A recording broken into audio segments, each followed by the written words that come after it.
কমলগঞ্জে শফাত Ali senior ফাজিল মাদ্রাসায় বৃক্ষরোপণ কর্মসূচি।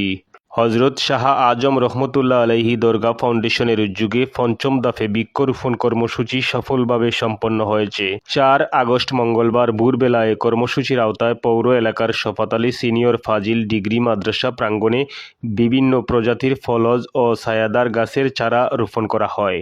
হজরত শাহ আজম রহমতুল্লাহ আলাইহি দরগা ফাউন্ডেশনের প্রতিষ্ঠাতা সভাপতি উস্তাজুল উলামা হজরত শাহ মোহাম্মদ মুশাররফ আলী আজমি রহমতুল্লাহ আলাইহি তার জীবদ্দশায় মানুষের কল্যাণ ও পরিবেশের ভারসাম্য রক্ষার লক্ষ্যে বিভিন্ন মসজিদ, মাদ্রাসা, রাস্তার পাশে এবং নদীর তীরে গুরুত্বপূর্ণ বিভিন্ন স্থানে ফলজ ও ছায়াদার বৃক্ষরোপণ করতেন।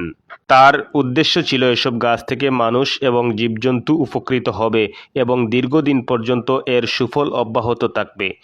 বর্তমান ফাউন্ডেশনের উদ্যোগে তার সেই মহৎ সদকায়ে জারিয়ার কাজটি অব্যাহত রয়েছে এবং ভবিষ্যতেও এই ধরনের কল্যাণময় কাজ ধারাবাহিকভাবে চালু থাকবে বলেও জানান ফাউন্ডেশনের সদস্যবৃন্দ।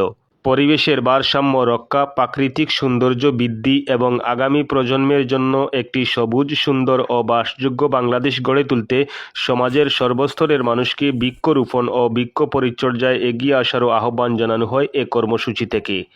কমলগঞ্জ বার্তা, কমলগঞ্জ, মৌলভীবাজার। বেড়াচড়ি ইতার গাঙ্গর বারো চলার বারো আরো রামপাটার রাস্তার কোথাত গাছ রইতা আমরা ভালো দেখতাম। গাছের তল গাছ বড় হইতো, গাছের তলে আমরা গরু রাখিয়া বইতাম। আজ তো নেতাই নাই।